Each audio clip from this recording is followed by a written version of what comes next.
The reader. I know the man is going to explode several minutes before the incident takes place. It is only a matter of time. He is sitting opposite me in the waiting area, shifting restlessly on the plastic bench, his limbs in a state of constant motion. Sudden jerks and twitches beating out a code I can read only too clearly. His head is an unkempt ball of hair, his matted locks merging with enough beard to kit out a whole bus full of hipsters. He looks across at me every few seconds, which makes me scared and uncomfortable, though I know he's not picking me out specifically. His eyes are darting about the room the whole time, not alighting on a single sight for more than a second, like a fly that won't land long enough to be swatted. I'm afraid of catching his eye, so I keep my gaze above him, where a row of posters glare back at me from the wall. They all seem intended to threaten, apart from the ones encouraging people to grass on their neighbours. "We're closing in," says one. "Benefit thieves, our technology is tracking you," warns another. "Do you know who's following you?" asks a third. They feature images of people photographed from above at a steep angle, making them look tiny and cornered as they stand on concentric circles. To drive the point home, another poster shows an arrow thwacking into a bullseye, targeting benefit fraudsters. I have done nothing wrong, but I feel guilty and intimidated. I feel like a criminal simply for being here.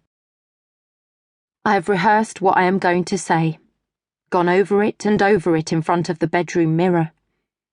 I know my arguments, and have tried to anticipate how the officials might respond. I was feeling ready when I left the house, coaching myself all the way here. But now, I think I've got no chance. I'm wasting my time. I want to leave, want to run, but I can't. I need the money. I desperately need the money. I glance towards the counter. Above the woman on reception, there is a poster stating, "In the UK illegally. Go home or face arrest." Bold text proudly announces there were 86 arrests last week in this area. There are no people on this poster, but if there were, I know what they would look like. They would look like me. One nation, I think. The big society. I know the poster they'd really like to print. It would say, "Are you white enough to live here? If not, fuck off back to Bongo Bongo land." A woman emerges from the interview rooms and shuffles towards the exit without looking up. I can tell things didn't go well for her. She is followed shortly by one of the staff, a grey-haired white bloke. There is also a Chinese woman doing interviews. It's already half an hour after my appointment, and both she and Greyhair have each come out a couple of times since I arrived. I've been watching them very carefully. I hope I get the Chinese lady.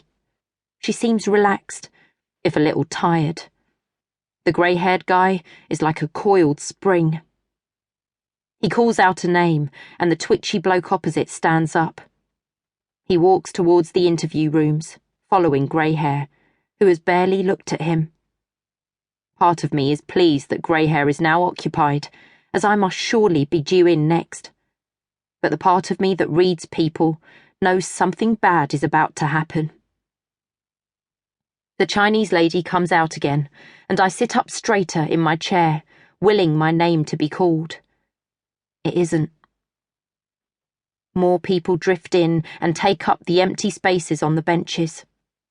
There has to be a dozen people in here, and the only one talking is a woman in the corner trying to stop her toddler from kicking off. But to me, there is a growing cacophony in the room, ratcheting up my anxiety.